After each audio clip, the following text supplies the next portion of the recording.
Velkommen til Vandremænd. Vi er taget til Hüttental, og det er der en grund til. Hvad har jeg lyst til i dag?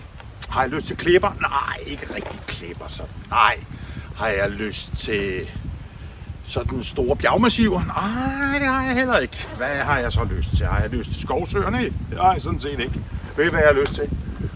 At gå af det, som Harzen i virkeligheden bare er bedst til. Skov. Og jeg vil ikke have nåleskov med surbund. Jeg vil have løvskov med muldjord, så vi rigtig kan nyde efterårets farver.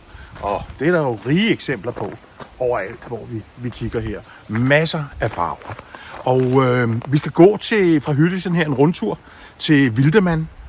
Og Wildemann, jeg skal nok lade være med at hisse mig helt op, men Wildemann bliver kaldt Harzens Tyrol. Og når vi kommer dertil, så forstår I, hvorfor det bliver det. Lad os komme afsted. Vandremænd.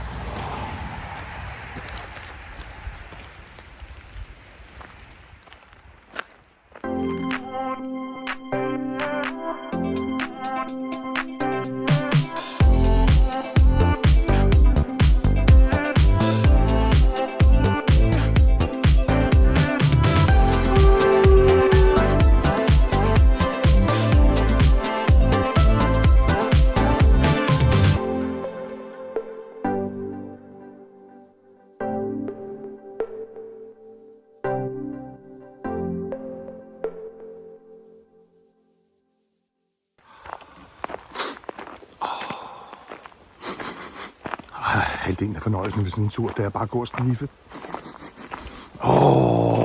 Den her duft af muld og skov og alt muligt. Altså det er jo fyldt med alt muligt godt for os mennesker. Det er fuldstændig, det er indiskutabelt, at det er hamrende vigtigt for os mennesker at få noget skov en gang imellem. Og nogle farver, efterårets farver, de er simpelthen fantastiske. Ej. Ej.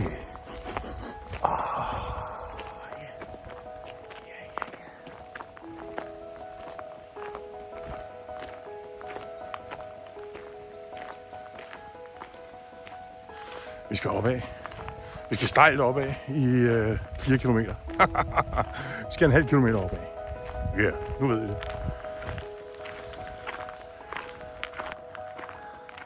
Det er lige mig. Cirka 12 km af dagens vandring, og de skriver, at man både får de store skovstier her, og så de små også. Og om ikke så lang tid, så skal vi op af en lille skovsti. Som sagt, og klatre cirka 400 meter op. Nej, ikke klatre, gå. Forhåbentlig. De siger jo, det er en vandretur. 400 meter op i højden, og så i løbet af de første 4 kilometer. Og så er der resten, de resterende 8 kilometer. Det er sådan nedad med enkelte opstigninger nogle gange. Men den duft. Vandremand på vej mod Harzens Tyrol. Wildemann. Fedt, så sker det. Der er den. Ja, Wildemann. 4,1. Laurenthaler Kunstgraben. Ja.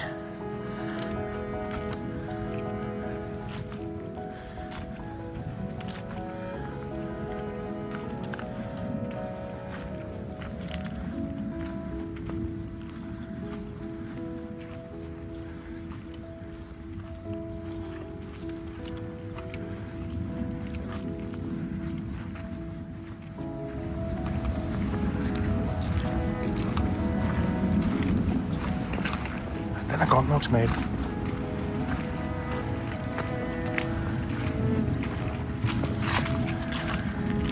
Igen, de der farver, de er helt fantastiske.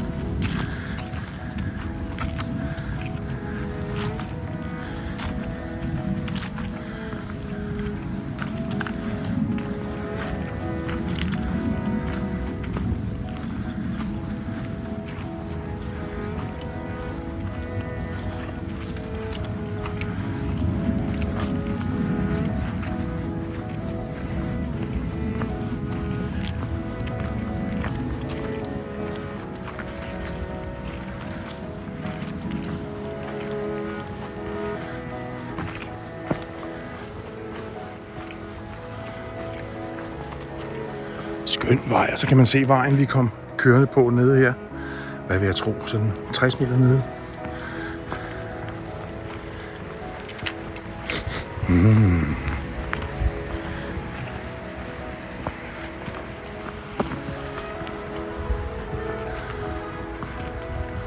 Det er luksus, det her.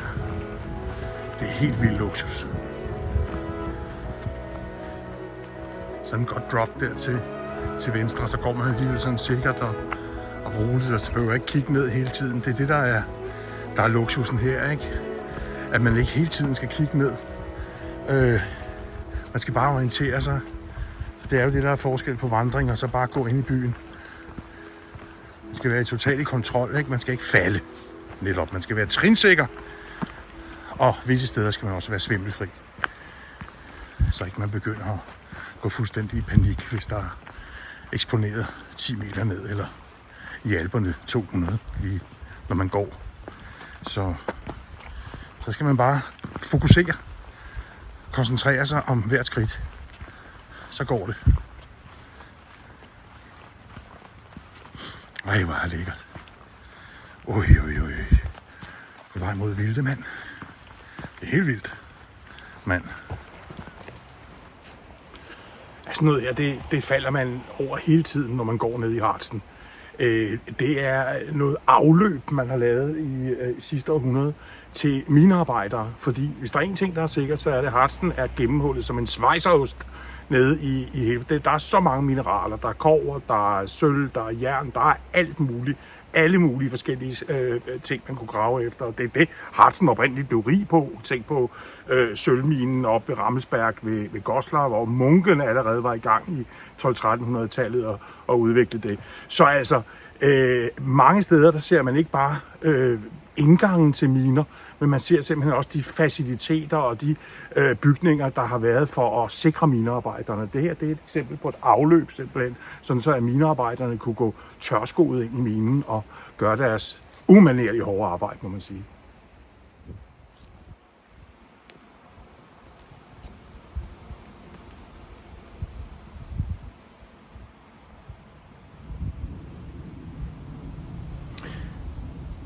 Masser af steder i Harzen, så kommer man til sådan en bænk her. Det er Maltes rugebænk.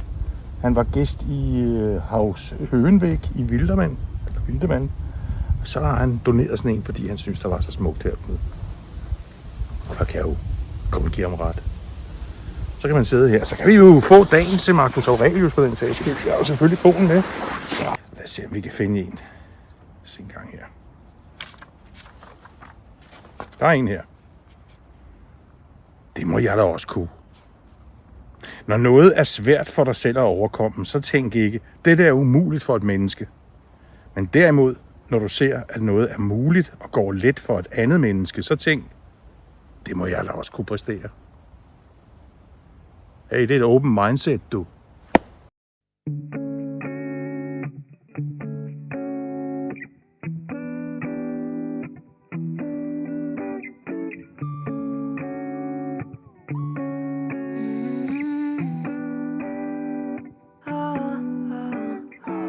You got me shaking, yeah, I feel the fever coming on. Oh, you know you're all I want. Keep saying that I hate it, but it's kind of fun. Watching me come undone. No more games. Can't we just say its name? Instead of running away and jumping the gun to play it safe. Let's spend the weekend here in this bed we can sleep in and let the feelings overflow.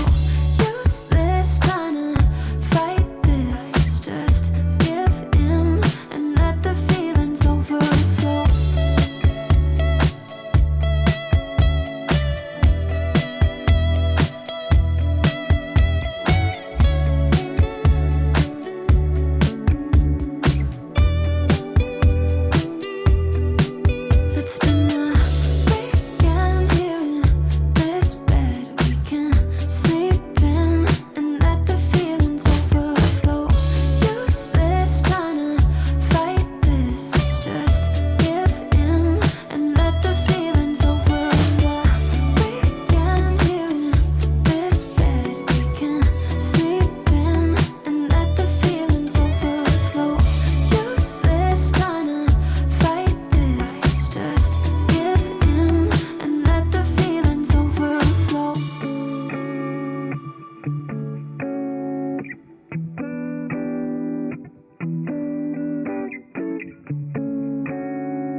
sådan, når man går herude i skoven, så kan det også være, at man bliver sådan lidt i det mundre hjørne. Og der var en af mine Facebook-venner, der sendte mig en vittighed. Det er den lille Lise, der sidder over i klassen, og så læser hun sætningen op. Goethe er en stor poet. Så siger læreren, nej, OE på tysk, det udtales ø, så det hedder Goethe. Okay, siger Lise så. Goethe er en stor pøt. Det var da meget god. Sådan noget må man godt her grine højt. Nogle steder må man faktisk ikke. Der er det stilleskov. Tyskerne har simpelthen indført stilleskov, hvor man ikke må gå og hverken sige noget eller noget. Det skal bare være refugium for sjælen, og det forstår jeg egentlig godt. 2 kilometer til Vildemand ser jeg nu her i min øresnegl. Yes, 2 kilometer.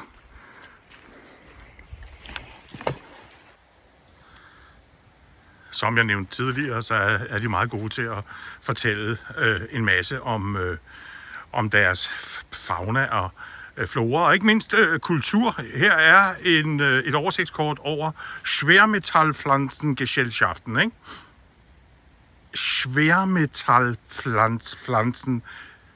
Schwermetallpflanzengesellschaften. Jeg elsker det ord. Jeg ved, når jeg kommer hjem, så kommer jeg til at tælle bogstaverne. Schwermetallpflanzengesellschaften. Sig det hurtigt. Gud ja. Ja, der er flere godbidder her. Unterhalb des Wegs durch Eisenbahn- und Steinbruchbetrieb nicht mehr auffindbar befand sich das Mundloch des himmlische Herzogstolens. Ja, det er åbenbart et vigtigt vandløsningsstollen, et eller andet fra bjergbro. Ja. Der er mere her. Der er meget mere. Ja, man kan tydeligt se de der render, der løber sådan, så at man kan alt vand, det bliver ledt derhen, hvor man vil have det. Her har vi også noget. Die Verlängerung in Form eines Geflünders. Ja.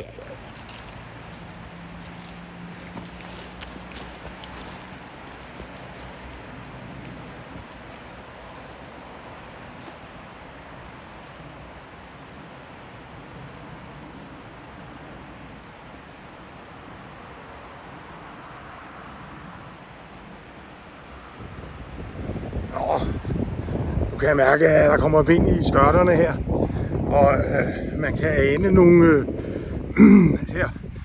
lidt by dernede, Vildemand. Vi er cirka en halv kilometer oppe. Vi har gået 400 meter op nu, og så jeg har taget jakken af. Forståeligt nok. Men nu synes jeg nok, der begynder at danne sig en forventning. En sød forventning om et udsigt lige om et øjeblik. Og det er jo det. Det er jo det, vandringer kan. Når man har gennemgået de der opstigninger og fået sved på panden, og så har man bare glæden og forventningen. Den søde forventning om at få en fantastisk udsigt. Et prospekt simpelthen. Og så tage diverse snapshots. Yes. Right again.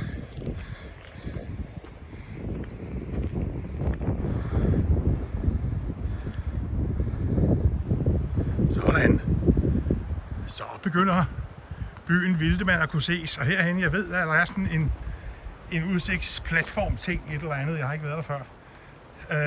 Jeg har været i Vildemand, men ikke på det her specielle sted, hvor man kalder det for Lille Tyrol. Prøv lige at se der. Prøv lige at se. Vildemand. Hvad? Jeg har historien til jer selvfølgelig om Vildemand. Den er knap så wow, men prøv lige at dyrke det der udsigt. Vildemand. Du er vist vildt.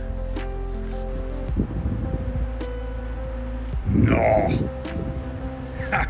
Der er den. Hvad? Vildemand. Prøv lige en gang at tjekke. Hvad? Vildemand. Og nu spørger jeg lige, er der nogen, der ikke forstår, at det hedder at man kalder det for Harzens Tyrol. Nej, der er ingen fingre over. Det er jo selvfølgelig, fordi man simpelthen får lyst til at rive et alkohol frem og tale med folk over store afstande. I det mindste måske de kigge i ånden eller et eller andet. Det her, det er turens højdepunkt. Vi skal ikke ned i Vildemand. Der har jeg været, og jeg har en masse historier, som sagt. Jeg har nogle historier fra Vildemand, som nok vil få mange af jer til at skynde jer herned og se det, inden det forsvinder. Sådan kan man vel sige.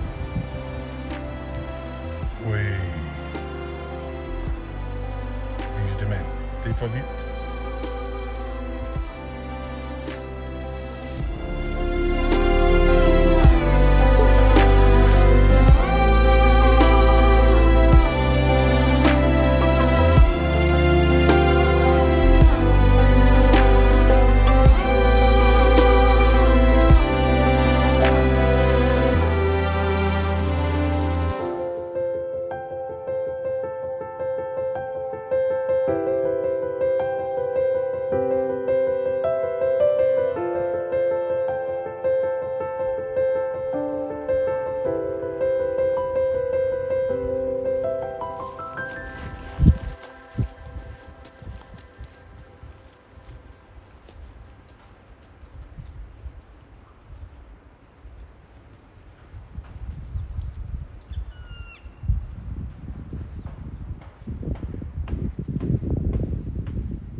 Nå. Jeg skal have en bid madskager, men inden da, så tænkte jeg, om I skulle have historien om Vildemand. Og det er lidt med Vildemand, som det er med rigtig mange andre byer hernede i Harzen. Harzen havde jo en storhedstid. Nu springer vi helt op til vores tid som turistmål, både for tyskere, men også i særdeleshed for danskerne efter krigen. Det var nemt at komme her. Hvem har ikke set sådan en rigsrejse med bussen fyldt med pensionister, og så skal de til Goslar eller et eller andet i den dur. Så Vildemand har selvfølgelig haft turisme. Der har altid været altså man har udnyttet træproduktion, ikke? Og man har mineraler hernede, ikke? Men udover det, så var Vildemand også kurby. Se, i tidligere tider, der var det sådan, at når man gik op til sin læge hernede, så kunne man faktisk få ordineret et kurophold. Lige pludselig så kunne man ikke det mere. Og det vil sige, at der var ingen, der havde brug for Vildemand, som var en udpræget kurby. Mange steder, når man går, så kan man faktisk se sådan nogle bassiner, hvor man kan noget af soppe og sådan noget. Fordi det var altså det, som man skulle som kurpatient, eller som ordineret ophold hernede. Og turismen ved vi jo alle sammen godt, hvordan den gik. Fordi efter at Tjæreborg og Spies lige pludselig kunne fylde en flyver og flyve til syden, så var der ikke nogen, der tænkte Harzen mere. Harzen gik jo hen og blev sådan lidt, det var ikke lige comme il faut. Det var ikke lige det, man gad. Så mulighederne for Vildemand er ikke særlig meget. Går man rundt i Vildemand dernede, som så mange andre af byerne hernede, man ser ikke noget nyt. Man ser simpelthen ikke noget nyt, og husene er forladte, mange af dem. I særdeleshed også dem i DDR. Det er faktisk sådan, at Vildemand er venskabskommune med Allerød Kommune på Sjælland. Ja, og hvad nu det for noget? Jo, det er simpelthen et forsøg på, så en gang om året, så tager man herned og går ture sammen og prøver på en eller anden måde at holde liv i noget, som der egentlig ikke er liv i. Det er i hvert fald min klare vurdering. Der var en artikel om det i, jeg tror det var Kristi Dagblad i år 2009, om at nu vil man virkelig gøre noget ved det her og venskabskommunen. Men hvis jeg går ind på Allerøds kommunale side, så kan jeg altså ikke se nogen steder, at der står noget om venskabskommunen. Så det der venskabsbånd, jo, det kan godt være, at de har en fotoside et eller andet sted, men det er altså med Vildemand, som med så mange andre af de her byer i Harzen. Det er ligesom at komme tilbage i tiden. Og måske netop derfor synes jeg, at der er sådan noget ligesom at komme ind i en tidskapsel hernede nogle af stederne. Også mange af de steder, vi kommer til at besøge i Vandremand. Der kommer vi til at besøge det her DDR og de østtyske byer, og de er i særdeleshed sådan præget af en slags forladthed og ja, gammel by, ikke? Sådan noget, man ikke finder. Noget, der ikke er moderniseret. Og netop det er måske styrken ved byerne. Fordi man her finder noget, man ikke finder andre steder. Noget, der ikke er ført up to date.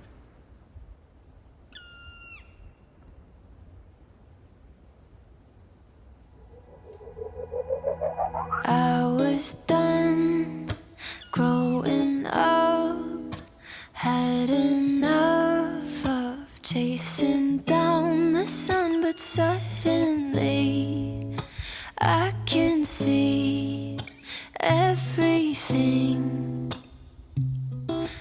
evergreen. I won't pretend I ever found my way.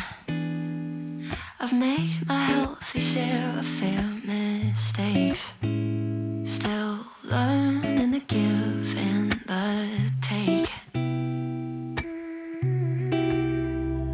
But I'm seeing everything through brand new eyes, taking in the world through different light. Thought I wasted all my life, but I think I changed my mind.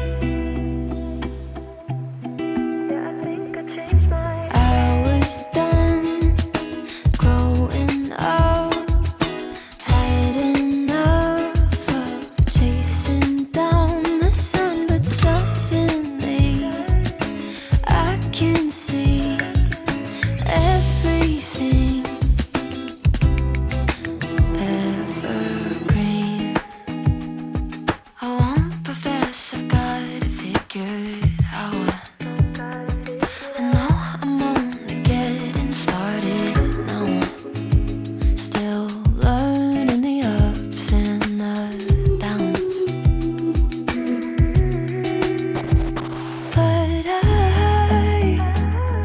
seeing everything through brand new eyes, taking in the world through different light.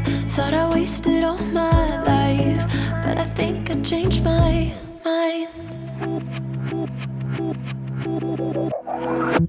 I was done growing up, had enough of chasing down the sun, but suddenly I can see everything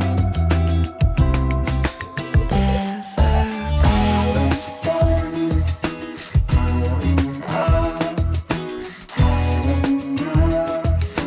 Chasing down the sun, but suddenly I can see everything evergreen.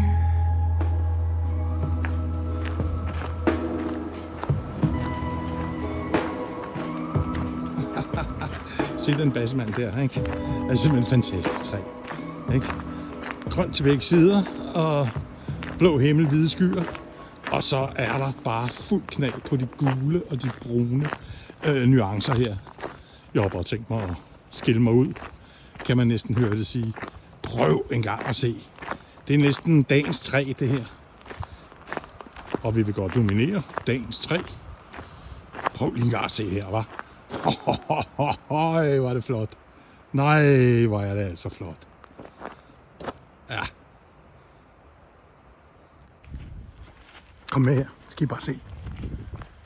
Det her, det er en vandrer-skytshytte, og det er bare klassisk tysk. Fordi lige meget hvor man går, og lige meget hvilke steder man kommer, så er der altid sådan en slags beskyttelseshytte. Prøv at se her. Kom indenfor. Og jeg kan godt fortælle jer, at det her, det Det er noget, man har brug for, hvis at der lige pludselig bryder ud i uvejr. Og man kan roligt forestille sig sådan et, jeg ved ikke om I har prøvet, uvejr i Harzen, og det er der rigtig meget af. Det vender på minutter, og man tror, det er en flot dag, og lige pludselig så kommer der et lavtryk af en eller anden art, som bare gør, at jeg oplevede engang, at vejret gik fra 34 grader til 17 grader på 3 timer. Og det endte med, at der var en hagl og piskende med lyn og vind og storm, og altså nærmest orkan. Så det er ikke for sjov, de her hytter er her. Det er bare det, jeg siger.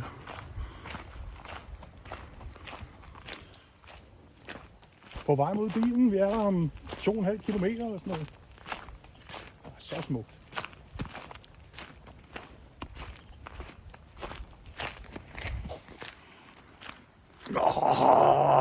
Så klarede det lige op, og himlen blev blå, og træerne grønne, og duften er, som den skal være, og ja, træerne grønne, det er jo både og, fordi det er jo netop det her med, at de har de her fantastiske efterårsfarver.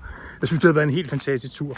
Altså, det var lige det, jeg ville have. Stille og rolig skov, 400 eller 500 meter op. Den var lige, synes jeg måtte have jakken af 2 gange, men det er klart. Sådan er det jo, ikke? Men udsynet over Vildemand var. Hold nu op.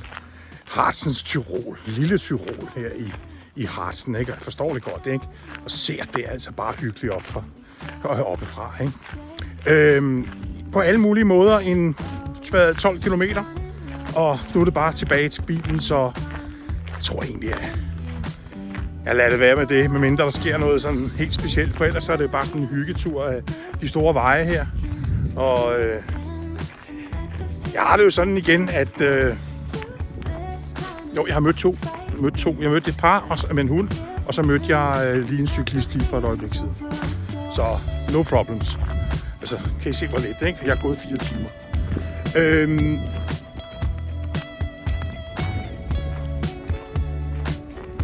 Hver en tur er et eventyr.